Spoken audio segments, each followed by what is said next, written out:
Okay, hello and welcome everyone. We're just going to wait a couple of minutes to give folks some time to join, and thank you for being with us today.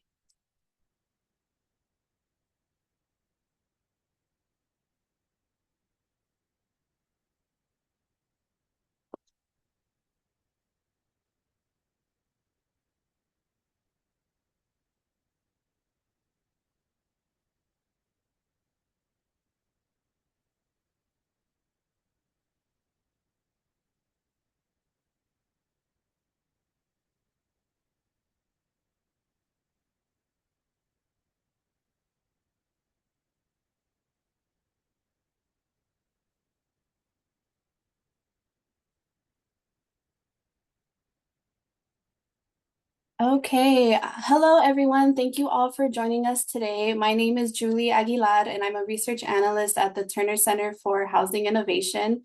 We are very excited to be hosting a preview of the major themes in housing policy in the state capitol and the governor's office. Before I get started, I would like to thank the Chan Zuckerberg Initiative, the Heising Simons Foundation, and the David and Lucille Packard Foundation for their support of our policy work. We are recording today's conversation and will make it available on our website. Okay, so with that, we will start the webinar with a short presentation to provide a brief overview of key legislative trends and what to expect this year. This presentation is based on a commentary that we just released last week, and it will be linked in the chat, so please feel free to check it out if you haven't already. And then after the presentation, I will turn it over to David Garcia, our Deputy Director of Policy, to introduce our panel and start our moderated discussion. Then we will have audience Q&A, and you can share your questions using the Q&A feature at any time. So before I turn it over to the panel, I'm going to quickly cover what's coming out of the legislature this session and talk about some emerging themes. Okay, so to provide a little bit of background on the political context, this is the second year of a 2-year legislative cycle here in California. We've had a couple of changes to the Senate leadership, where State Senator Monique Limon is now the president pro tem of the State Senate. She appointed Senator Jesse Azeen as the new chair of the Senate Housing Committee. And then in the State Assembly, Assemblymember Robert Rivas remains as Speaker, and Assemblymember Matt Haney continues as chair of the Committee on Housing and Community Development. And so far this year has been a dynamic year for housing. We saw policymakers introduce bills to invest in affordable housing, reduce development costs, streamline housing production, expand access to insurance, promote homeownership, and other tools to facilitate housing development. And so with that, let's dive in. Okay, so let's first set the stage for what's been happening at the state level. The governor released his proposed budget for 2026 through 2027, which projected a budget deficit and did not include additional funds for the state's affordable housing and homelessness programs. The budget maintains $500 million for HAP, the state's homeless housing assistance and prevention grant program, which is still half of what the program has received in previous years. The state low-income housing tax credit program will only receive what is required by state statute, which is about $125 million. Past budgets have provided about $500 million in additional funding. At the same time, lawmakers are pushing for a $10 billion bond to finance affordable housing programs, which may appear in the November ballot later this year. And then there are also efforts to streamline the state's affordable housing delivery system. The proposed budget trailer bill provides more details on the governor's housing agency reorganization plan, where the Business, Consumer Services, and Housing Agency will be divided into the California Housing and Homelessness Agency and the Business and Consumer Services Agency. This reorg is expected to take effect on July 1st, and as a part of this effort, a new committee will oversee the distribution of affordable housing resources. Lawmakers have also proposed a few bills that would increase the scope of the new agency. And so now that we have a little bit of background, let's jump into some legislative trends. So this year, we're seeing major efforts to reduce construction costs through scaling construction innovation across California. Assemblymember Robert Rivas convened a select committee on housing construction innovation and appointed Assemblymember Buffy Wicks as the chair.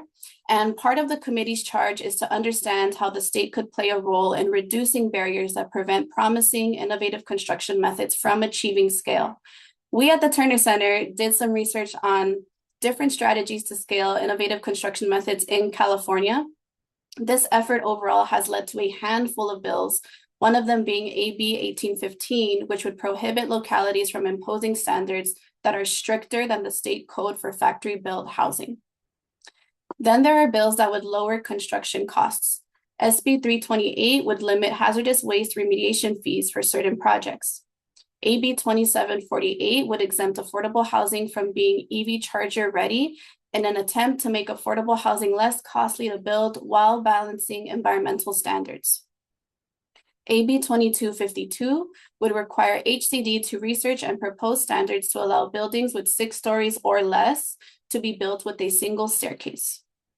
There are also efforts to reduce soft development costs through AB 2074, which would create a lower cost financing option for high-rise residential developments near major transit hubs through a revolving loan fund. SB 1036 would create an impact fee credit or a reduced fee for projects developed with a similar prior usage. AB 2089 would extend the welfare property tax exemption to nonprofit affordable housing developers that risk losing the exemption because of a loss of a nonprofit managing partner. SB 1415 would extend the exemption to certain moderate income housing projects. This welfare property tax exemption generally exempts owners of subsidized housing from paying property taxes and is meant to reduce the long-term costs of these properties. Okay, now moving on to streamlining. So streamlining has been a big focus for state laws in recent years, and lawmakers are continuing to propose bills that sharpen these efforts. For example, to reduce local government delays, SB 1258 would allow urban infill multifamily projects on hazardous sites to access streamlined approvals. AB 1621 would shorten the timeframe to resolve permit appeals. We're also seeing efforts to standardize applications. AB 748 would require local agencies to develop pre-approved housing plan programs and post them on their website. And local agencies would have to approve or deny applications that use these plans within 30 days. AB 1294 would create a standardized application for housing entitlements and rules for when an application must be deemed complete by local governments. AB 1740 would allow localities to bypass California Coastal Commission approvals for certain housing and transportation projects if they meet the designation of an urban multimodal community. So to qualify for this designation, cities would have to have at least one high-quality transit corridor or transit priority area and plans to decrease greenhouse gas emissions. AB 2552 would specify that a contribution to the Transit-Oriented Development Implementation Fund will count as a complete mitigation measure for CEQA transportation impacts. And then policymakers are also trying to address rising insurance costs and fewer insurer options by expanding access and coverage. For example, SB 1076 would ensure insurance access for homes that meet wildfire safety standards. SB 1301 would require that insurers provide a notice and rationale for non-renewal, and AB 1680 would expand coverage in the California Fair Access to Insurance Requirements Plan, which is also known as the FAIR Plan, among other changes. Also, SB 894 would create a statewide loan program to help homeowners finance wildfire safety upgrades. And then there are several bills that also seek to promote home ownership, and more specifically, a couple aim to boost condo development. AB 1406 would increase liquidated damages limits on homebuyer deposits for new condos from 3 to 6%. AB 1903 proposes changes to construction defect liability law, including allowing developers to repair any building issues as listed in their contract. And these policies are meant to encourage developers to build more condos by reducing costs and lowering risk. And then to streamline starter home development, we have SB 1116, which would clean up SB 684 and SB 1123 from past years by streamlining the development of smaller starter homes through subdivision changes. So it would allow new parcels in multifamily zones to be as small as 480 square feet. And then we have additional tools for facilitating housing development, which include AB 956, which would allow homeowners to build up to 2 detached ADUs on their property. SB 1216 would establish a new pro-housing designation program to reward jurisdictions that meet certain housing production outcomes based on local affordability levels. And then a couple of bills, if they were to move forward, would also change density bonus law. So AB 939 would allow nonprofits to buy for sale units immediately and eliminate the 180-day waiting period after the issuance of a certificate of occupancy. There's also AB 2433, which would provide additional concessions or waivers for developers with deed-restricted for sale units for low and moderate income families. The bill would also require local agencies to inform developers if their projects meet density bonus law standards. And then finally, there's a few bills that would clean up or add clarifying language to past legislation. This includes SB 908, a spot bill that would clarify where SB 79 applies. So SB 79 was a big bill that was passed last year, which set height and density standards for housing near certain transit areas. AB 2118 would revise the Affordable Housing and High Road Jobs Act of 2022 by making sure that objective standards like design or zoning standards do not prohibit or limit mixed-use development, among other changes. AB 1710 would expand the Housing Crisis Act of 2019's use of subjective judgment by local officials. And that concludes the presentation. If you'd like more information on the bills mentioned, please feel free to visit our website and check out our commentary. And with that, I am now honored to hand it over to David Garcia, the Terner Center's Deputy Director of Policy, who's going to introduce our panelists and facilitate the discussion. Thank you so much, Julie. Thank you for the presentation and for the introduction. I'm really excited to be moderating this conversation with three incredibly knowledgeable people that I get to work with on housing policy at the state level. So I'll quickly run through introductions and we'll get right to it. So first, we're going to start with Azeen Khanmalek, who is the Executive Director of Abundant Housing LA, which is a nonprofit organization dedicated to advocating for more housing at all levels of affordability throughout Los Angeles County. AHLA organizes grassroots activists to build pro-housing power, advances pro-housing policies, runs public education programs, and supports pro-housing candidates for elected office. So thanks for being here, Azeen. Next up, we have Michael Lane, who is the State Policy Director at SPUR, and he has an extensive background in housing development, local government, public policy, legislation, politics, and campaigns. And prior to joining SPUR, he worked for SV at Home, the nonprofit housing association of Northern California, also known as NPH, and Self-Help Enterprises, which is the oldest and largest nonprofit developer of affordable self-help housing in the nation. So thank you so much for being here, Michael. We also have Natalie Spievack, who is the Senior Legislative and Regulatory Affairs Manager at Housing California, which is a statewide nonprofit focused on creating affordable homes, ending homelessness, protecting renters. In her role, she helps advance bills and regulatory policy in the state legislature and with state housing agencies with a focus on affordable housing production and preservation. So thanks to all of you for being here, and let's jump right in. So in the presentation that Julie just walked us through, she noted that there's some changes to leadership in the Senate. And of course, we are in an election year. So I'm curious for each of you, how does this changing political landscape impact what we should look for this year and maybe the work you do specifically? I'm going to go ahead and start with Michael.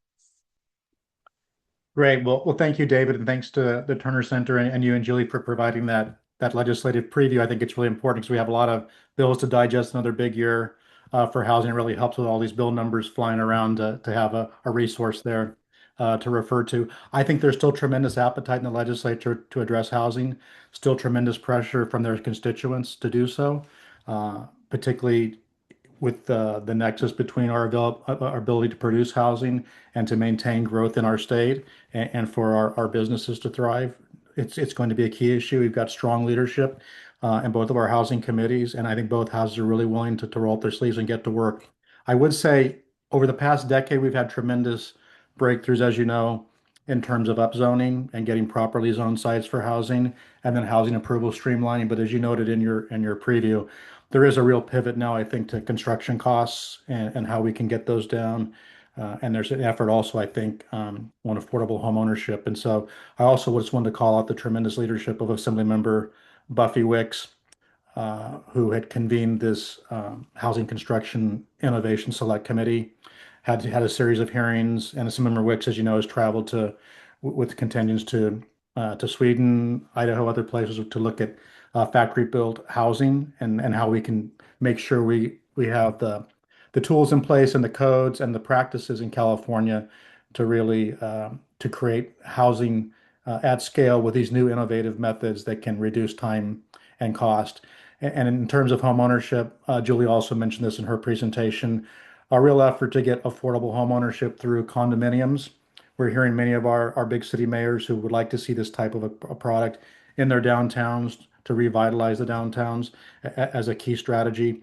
And currently, construction defect liability and our pre-sale system doesn't really work. It's not as attractive, particularly compared to other states, including states that have recently made reforms like Colorado, for example. So we're looking at those and really expect to have a strong package around condo construction as well. Thanks, Michael. You mentioned,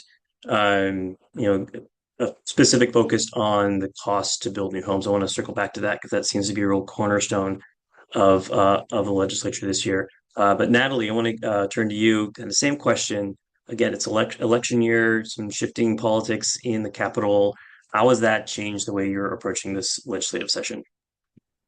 Yeah, thanks, David. I think I just want to start by echoing what Michael has to say that energy around housing and affordable housing in the legislature continues to be strong and grow stronger as we see increasingly some of the non-big cities start to face similar affordability pressures that the big cities have been facing for a long time. And we are definitely closely watching leadership changes, especially in the Senate, as Julie mentioned. So, Pro Tem Monique Limon hasn't historically ran a lot of bills specifically focused on housing and homelessness. So, we are, I think we're kind of waiting to see how she shows up in the legislature, although her history is very progressive and she has voted in alignment with a lot of the pro-housing and homelessness priorities that our sector has had in the past. So we are very much looking forward to her leadership. And then Senator Azeen definitely has been a housing champion and a leader, and we are very excited to have him in that role this year. I think the last thing I'll mention from a kind of 30,000 foot political landscape perspective is that there is another really tough budget deficit that we're facing this year. And for affordable housing and homelessness, where these days it really is about the amount of funding that we have available to address those problems. We, as Michael mentioned, have passed so many bills at the state level, so many great bills related to land use that have made it easier to entitle sites than it's ever been. But our limiting factor is on the number of affordable homes we can build, is how much funding is available at the state level. And both in the context of winning funding in the state budget and also creation of new programs where we might have gaps in the system, it becomes really hard to, or it becomes a lot harder to get those things done in a tough budget year. So that is definitely shaping the way that we approach our work. And I think forcing us to be very deliberate about identifying which programs are the proven ones that we absolutely can't live without, that we're going to be really focusing on advocating for this year. Yeah, thanks. I think the budget is always a real roller coaster in California. As it comes out in January, it's a period of negotiation. We really don't know what that ends up looking like until really the summer. Azeen, I want to turn to you. I'm curious if you have anything to add in terms of like the political dynamics, but also want to hear a little bit about what you are focused on this year from a legislative perspective. Yeah, so thank you, David. Really quickly to kind of touch on, the shifting political landscapes. I think it being an election year, fundamentally means that we took our big swings like SB 79 last year when people's names weren't appearing on the ballot. And I think what we're hearing anecdotally from many of our partners and our allies in Sacramento is that this is perhaps not the year to go for that next big CEQA exemption or that next big upzoning in a traditionally low density area or things like that. So those are certainly some very real political constraints, but I think at the same time the theme from us is also similar to what we've heard from Michael and Natalie, is that we want to focus on cost, we want to focus on feasibility and viability, and we want to focus on implementation. And so certainly from the perspective of AHLA in 2026, there are a couple things that we're really focused on. We are at heart a local organization really focused on Los Angeles County, and we have 88 municipalities in just one county down here. And so one of the things we're really focused on is implementation of some of the big wins that we've seen in Sacramento over the past couple of years. So we are really focused on SB 79 implementation. There are approximately 50 different municipalities in which SB 79 will apply throughout Los Angeles County. And so we are watching very closely to see how those cities approach the short-term exemptions and the long-term alternative plans. And we're trying to kind of shape those and push those in the right direction. We've also been working a lot on implementation of SB 1123, which was mentioned a little bit earlier in the legislative presentation. There are certain things that cities can do, some flexibility that they have. And so, we're trying to push a kind of, we'll say, gold standard local implementation policy. And so, locally, we're really focused on implementation. But then the other area that we're really focused on from a broader perspective, both locally and in Sacramento, is on cost and feasibility. So we're working on SB 1116, which would tighten up the standards around SB 1123 and the Starter Homes Revitalization Act. We're also working on another bill, AB 1294, which really seeks to firm up the housing development application process.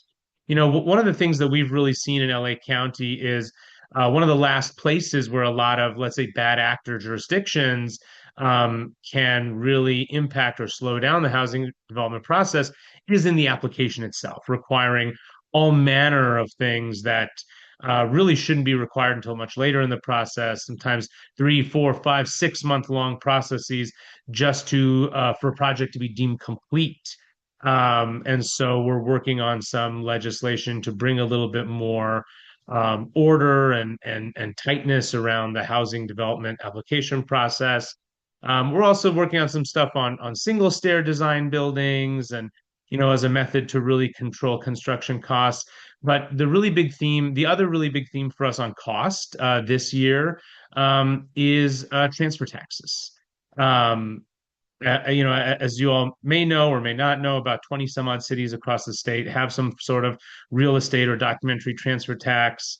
LA and San Francisco really lead the way in kind of both the threshold and their tax rates. And what we're really seeing down here is the big impact that those are having on multifamily housing development writ large, and that the tax is kind of pushing some of those projects in an already high cost market into infeasibility.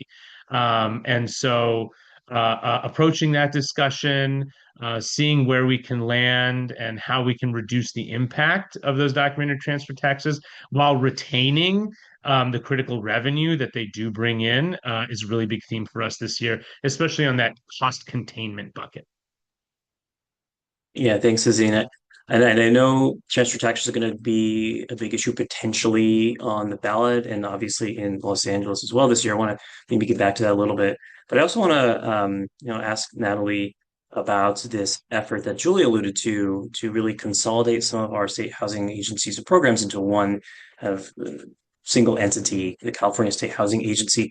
Uh, can you tell us a little bit about that process? And, I believe it's supposed to be in place by July 1st, which is not that far away. What should we be looking for in the run up to this unveiling of this new agency? Yeah, absolutely. So this is something that Housing California is watching really closely and is really excited about.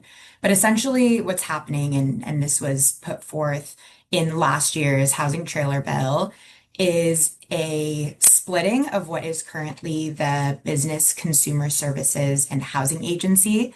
So as it sounds like there have been many policy areas under one agency, and housing has been lumped in with a lot of really different policy areas.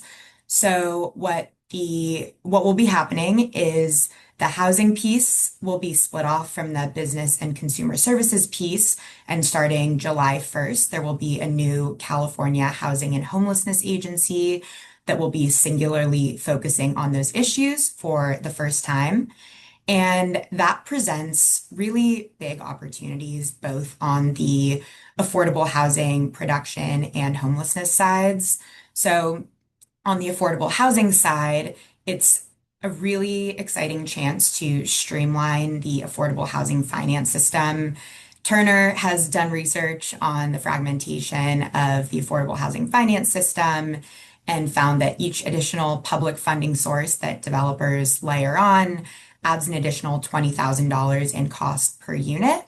And so a big thrust of the new agency is to figure out how to streamline that and ensure that when a developer goes and applies to the state for funding, there's just one application and one award so that they are then ready to go get tax credits and bonds at TCAC and SIDLAC.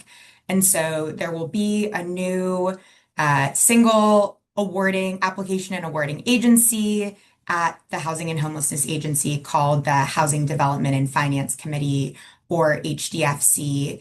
And right now, we're kind of in the throes of better understanding what that will look like. The housing trailer bill this year proposed ways to further streamline funding awards between the new Housing Development Finance Committee and TCAC and SIDLAC by essentially saying that projects that get a state funding award would so half of affordable housing funding, half of the bonds that are allocated to affordable housing at SIDLAC would go to projects that receive an award from HDFC.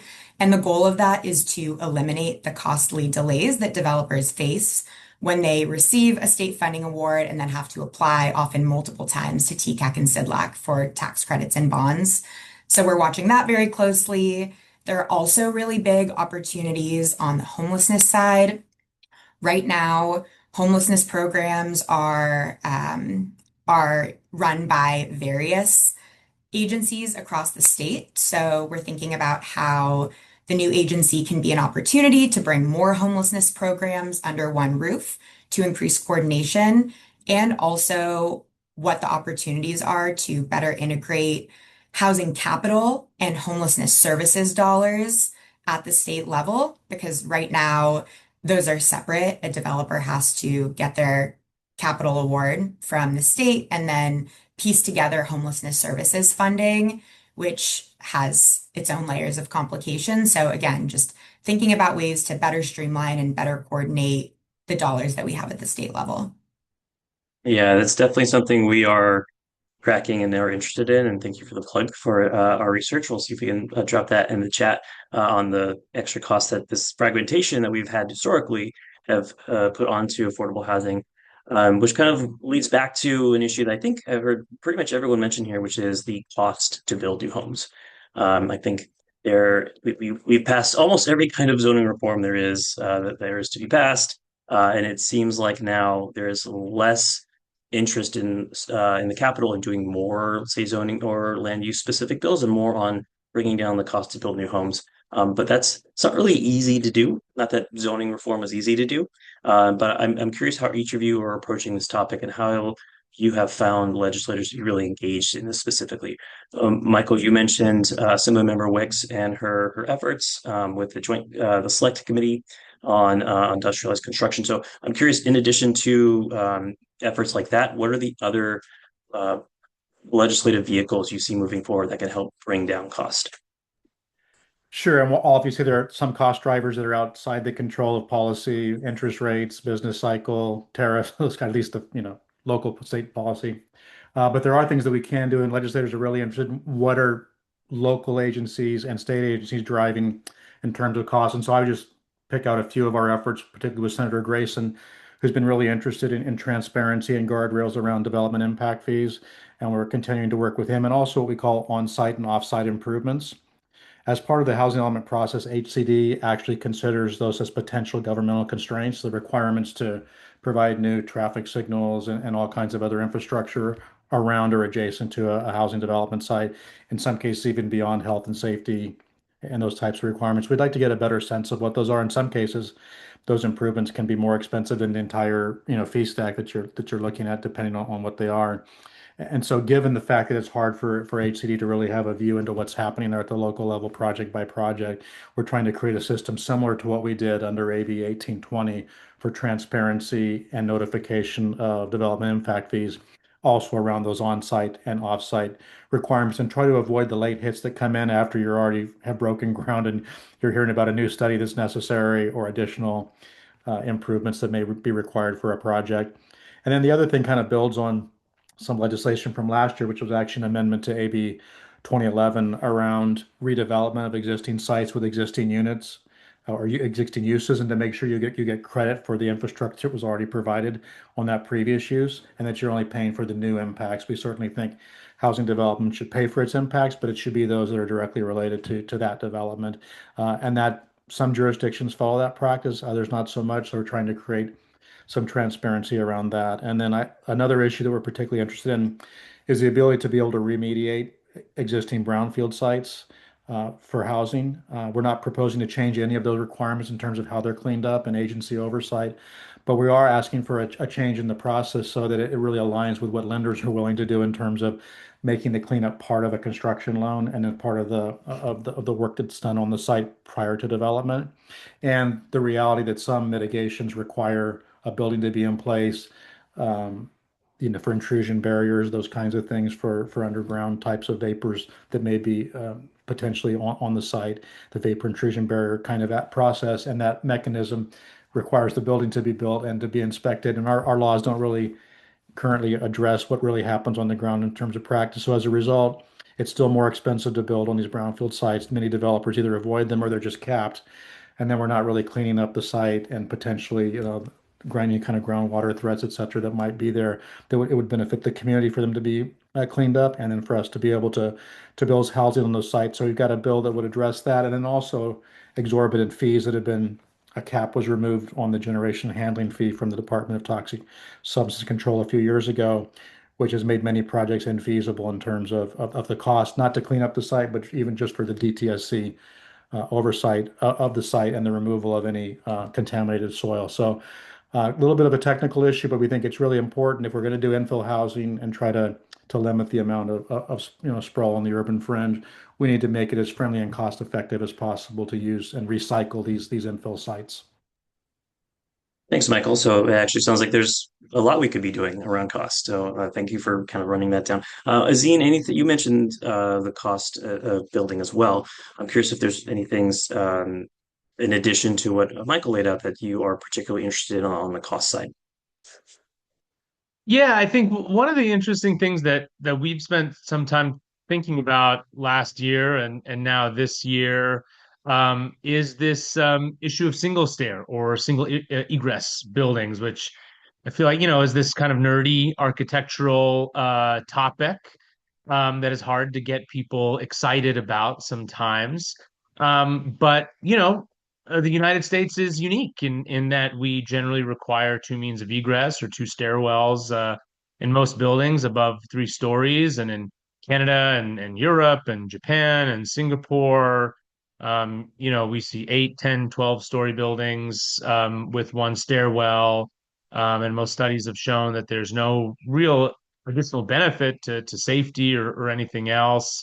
Um, and the state fire marshal recently released a report in response to a bill from Assemblymember Lee some years ago, which said if the state were to allow these buildings statewide, that we shouldn't really go more than four stories. So this is something that we are really passionate about, not just as housing advocates, but as urbanists as well.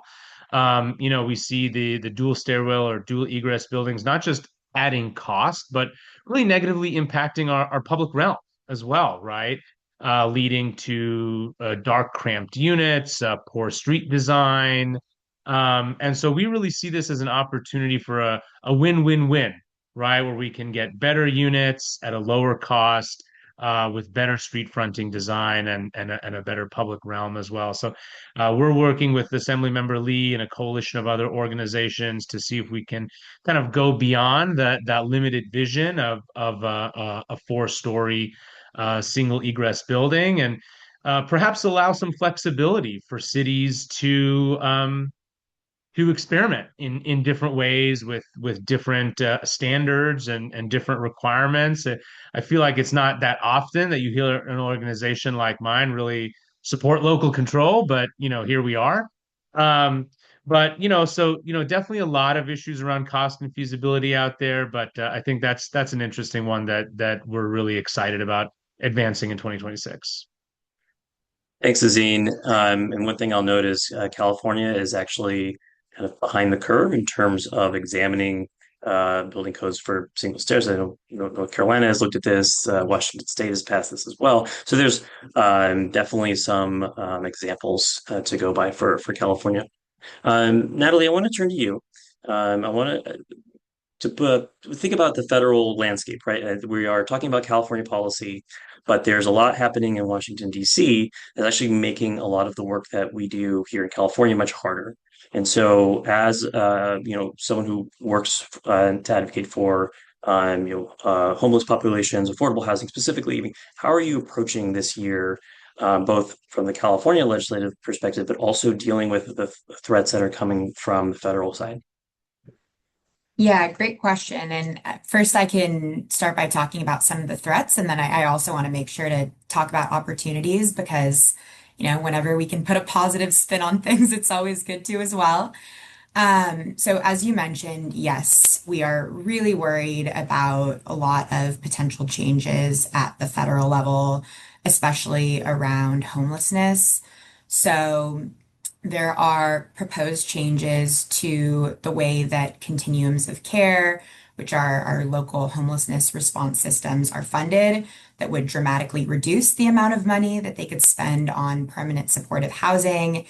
And also the COVID era emergency housing voucher program is slated to expire at the end of 2026.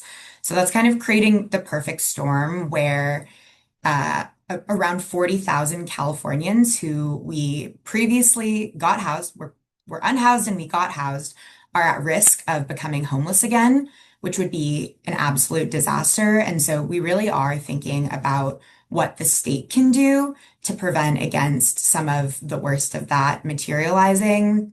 So in the context of our budget advocacy, one thing that we're doing is proposing that the state fund a new homeless housing rescue fund at $500 million, and those would be in the form of forgivable loans to COCs to cover lost funding for rental assistance and operating subsidies if and only if the federal COC cuts materialize. And then there are also a couple important bills that we're watching that would help protect tenants if some of those cuts happened. So, for example, There's a bill, AB 2128, that would prohibit public housing authorities from implementing federal work requirements or time limits on vouchers if those changes are made at the federal level. So definitely things that we're watching closely and concerned about. But as I mentioned, I also wanted to talk about some of the good, which is that part of the federal reconciliation bill from last summer was a longtime priority of the affordable housing industry, which was to reduce what's called the federal 50% test to 25%. And that essentially makes it easier to access 4% credits, which are a critical source of funding for affordable housing. And that change stands to about double the amount of the number of affordable homes that can be built in California, which is really exciting. But, and the caveat here is that we need to be, if we want those dollars to build deeply affordable homes, we need to be investing state funding that allows those federal resources to be leveraged. And so, for example, the types of programs we need to be funding are the multifamily housing program, which is our state's flagship affordable housing production program and really allows developers to reach those deep income levels, the lowest income Californians who are either experiencing homelessness or at risk of becoming homeless. And as Julie mentioned at the beginning, there was no funding proposed for the MHP program in this year's budget. So we're really focused on securing those state gap financing resources, both through the budget and then probably most importantly through an affordable housing bond.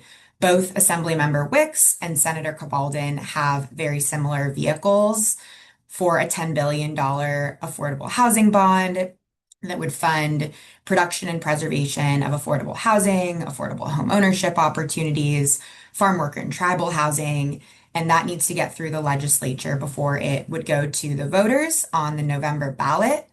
And that would create at least some medium-term certainty for developers that the affordable homes that are in their pipelines will be able to move forward. And so that is our number one priority at Housing California this year is making sure that the affordable housing bond gets over the finish line.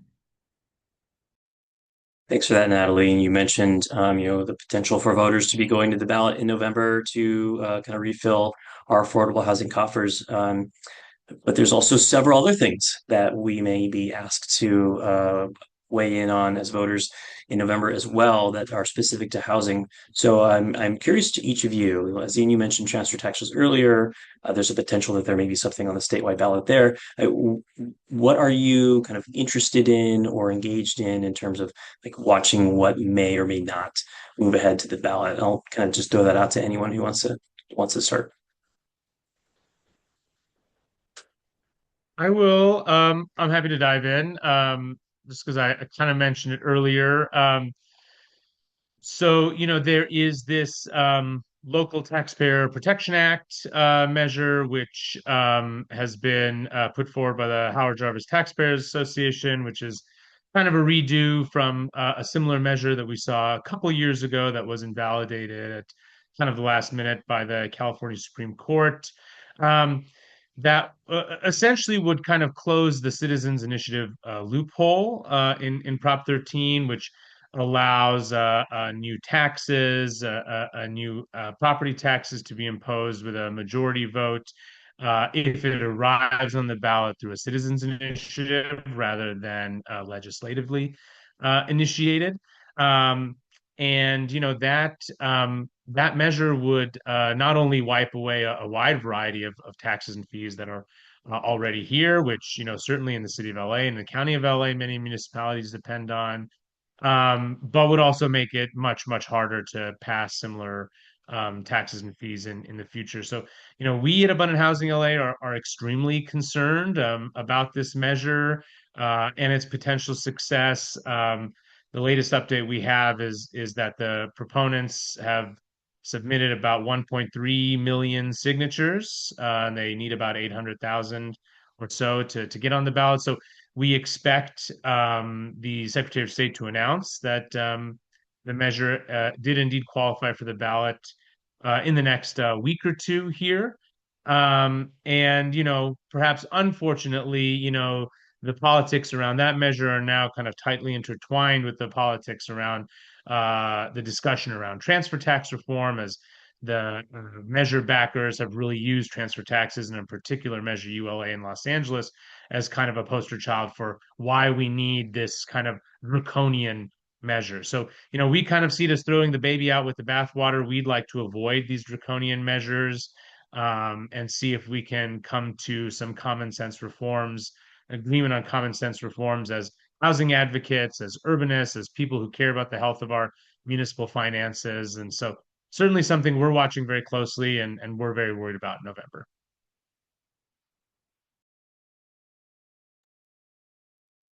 Thanks, Azeen. And there's certainly a lot of, we're in California, so our ballots are always going to be extra long. So appreciate the rundown of that particular issue. I'm going to move to some of the questions that we are getting from the audience. We've got some really good ones. We'll try and consolidate what we're hearing. I've seen a few questions about homeownership. Is this something that the legislature is focused on this year? I mean, this seems to be a big talking point for politicians at all levels of government, is kind of the inability of more and more households to afford home ownership, particularly first-time homeowners. Is there anything that the legislature is doing this year to focus on that? Yeah, I would say if you think absolutely it's a focus, Assemblymember Wicks is leading the charge, but it's also bicameral and bipartisan, I would say. And a lot of the bills that deal with, for example, development impact fees or streamline, et cetera, can also benefit for sale housing, but there are also provisions in particular that we're working on, and not just on the demand side, but on the supply side, meaning not just subsidies for first-time home buyers, but actually construction and production of new homes. And glad to announce, for example, that Habitat for Humanity California is also in support of condo construction defect liability reforms, because they've also been hit with unscrupulous, attorneys hitting those projects as well. And so we do need reforms to condo in particular, as what we used to call entry level or first time homebuyer opportunities, and particularly in the high cost coastal areas where you need to have a bit of a dense project. And unfortunately, the cost of a rental project is just much lower because of the insurance that you need and the potential for litigation with a 10-year statute of repose on condos, et cetera.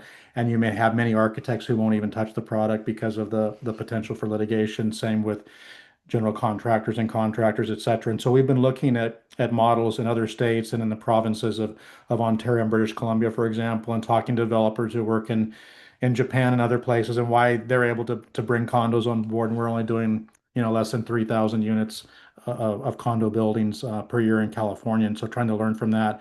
It's absolutely a key focus. SPUR will be supporting that legislative package as we go forward. And so look for that, including, as I mentioned, the pre-sale AB 1406 from Assemblymember Ward, which is a key part of that. One of the benefits to a home buyer being able to buy pre-sales, they can also lock in a price that by the time they move in a year or two later, they actually have equity in that condominium when they move in. So we want it to not be just sort of a boutique project for a luxury product in, say, Beverly Hills or downtown San Francisco, but more broadly to build out these condominium buildings for middle income homeowners. And I just wanted to add, and I think that was a perfect segue.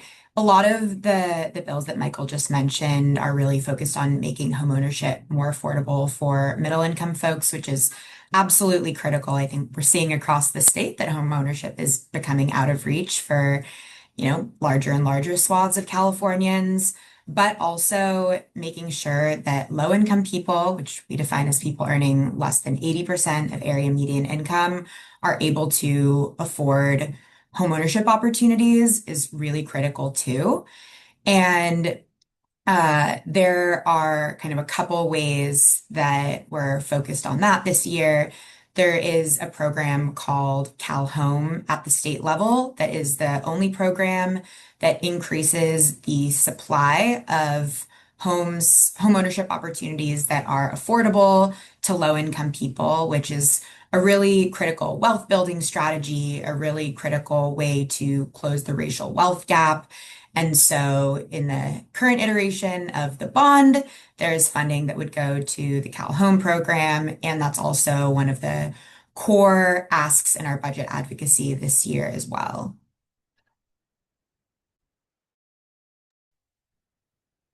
Thanks, Natalie. I know whenever I talk to policymakers or staff, homeownership is always the first one that comes up, and then you're absolutely right. It's kind of across the spectrum of households that kind of needs to be addressed. I want to talk a little bit about cleanup legislation, right? In California, we oftentimes don't just take one bite at the apple, we take several when it comes to passing legislation and then kind of tweaking it as time goes on. And so we've had some big bills passed in recent years. Is there anything we should be looking for in terms of tweaks to laws that have already been passed to make them work differently? Yeah, I just quickly would jump in and say incrementalism is a way of life for us oftentimes in the legislature as we perfect this legislation, we get feedback. It's hopefully it's a virtuous cycle. We get feedback about what's working, what's not working on the ground in jurisdictions for housing. I'll just call out a few and I know Natalie and Azeen may have ones that they want to add as well, but I wanted to focus on state density bonus law, which is really powerful, as you know. We're not running a bill to increase existing density under the state law that's currently available. You can get 100% density bonus if you put your project together right. But just to make it more flexible in terms of aligning with local inclusionary ordinances, for example, more flexibility, not just, for example, for the moderate piece, not just between 120 and 80% of area median income, but actually you could go 120% and below, so even more deeply income targeted to be able to get access to that 100% bonus. That was certainly, I think, the intent of the statute, but HCD does feel like we need to clean that up to be sure about that. Also to boost incentives and concessions available, including for sale. So it's another piece of that using density bonus for sale product as well. And to clarify that those incentives, concessions, and other benefits under state density bonus law are available on a ministerial basis, and it's not a discretionary decision of the jurisdiction, but they have to follow the ordinance, or the ordinance has to align with state law in terms of state density bonus law. We're partnering with Circulate San Diego, and I can actually put a link to the information about that legislation. There are various provisions in there that folks might be interested in. And another, in terms of cleanup, just real quick, I would say continue to perfect SB 35, SB 423, housing approval streamlining. Please let us know if you have some issues you'd like to include in that. It's kind of an omnibus that we typically do every year. And then AB 2011, some interest in continuing to perfect that based on experiences in the field.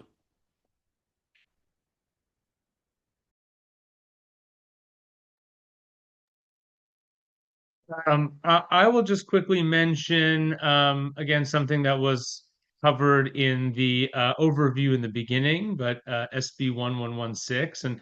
And to Michael's comment about incrementalism, this will be now I think the third bill further refining Senator Caballero's Starter Homes Revitalization Act. We do one thing and then we notice it needs some changes, and then we notice it needs some changes again. So to that theme, I think we just learn a lot, right? Especially on the local level when we see how these bills are actually being utilized and implemented in cities across the state. We see that maybe developers have some trouble with one piece over here, or we see, some bad actor jurisdiction finding ways to erect more barriers over here.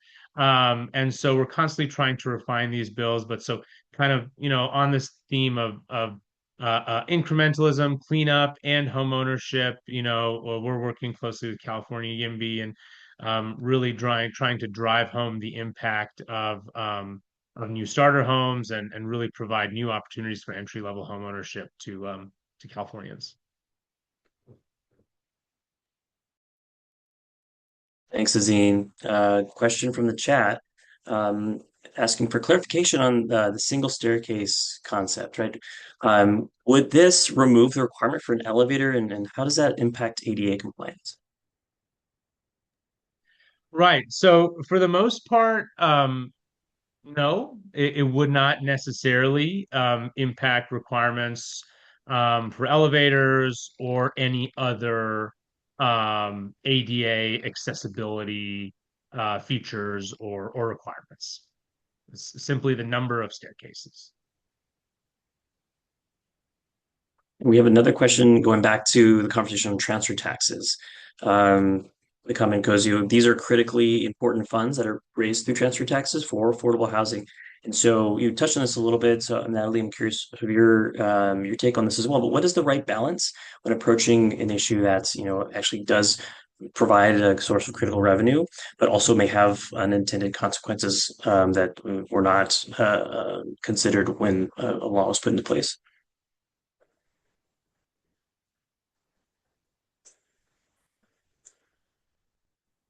Should I jump in on that one too, Dave? I was going to say that we worked on Measure E in the city of San Jose, which was passed by voters in 2020, and grateful for that. But we really did try to right size that. It's not nearly as, I would say, even punitive or exorbitant as the ULA measure. And as you know, Mayor Lurie is currently working on adjusting the one in San Francisco because we see what's coming in terms of the Howard Jarvis measure. So I think there's a right balance there, which doesn't distort the market and for multifamily properties, but can still generate sufficient revenues. And we're still, I think, generating anywhere from 40 to 60 million dollars a year for the city of San Jose for affordable housing and interim housing solutions.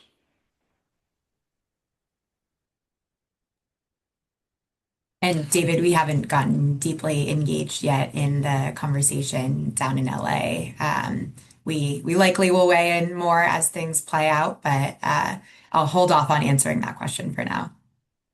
No worries. Thank you both.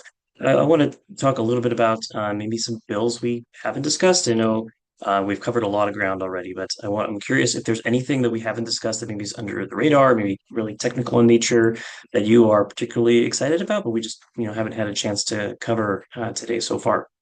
I'll throw that out to anyone. I'm happy to start. I'll choose one of our co-sponsored bills, SB 1091 with Senator Caballero. That one would create the Community Anti-Displacement and Preservation Program, which would be a new program that would finance the acquisition and rehabilitation of housing on the private market that is currently being rented at affordable levels, but is at risk of becoming unaffordable as rents rise, and provide the financing to deed restrict it as affordable for 55 years, essentially preserving those homes as affordable. And that is really important. Right now, none of our existing affordable housing programs can serve that purpose because when rental housing goes on the private market, it's bought quickly, and our existing programs aren't able to provide that quick source of capital to developers to acquire those properties. And we're seeing tens of thousands of homes on the private market become unaffordable each year, and that is leading to really challenging issues with folks being displaced from their homes and their communities. And so this program is a really exciting opportunity to address the preservation side of the equation, and right now would be funded through the Affordable Housing Bond. So that is the vehicle for that program.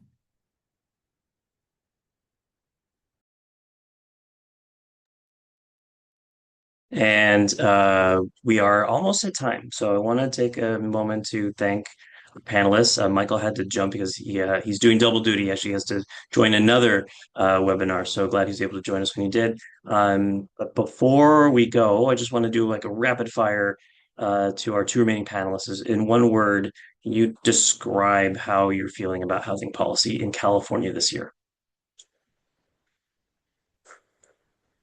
I'll say hopeful.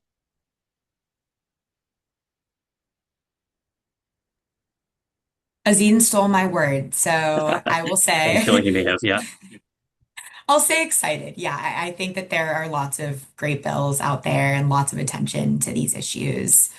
So yeah, really, really looking forward to seeing how this legislative session plays out. Well, thank you both, and also to Michael for joining us today. Always appreciate hearing from all of you and gaining from your insights. So, and thanks to everyone that tuned in today. This will be recorded and available at a later date. But thanks again for joining us, and look forward to an exciting year in Sacramento. So, thanks again.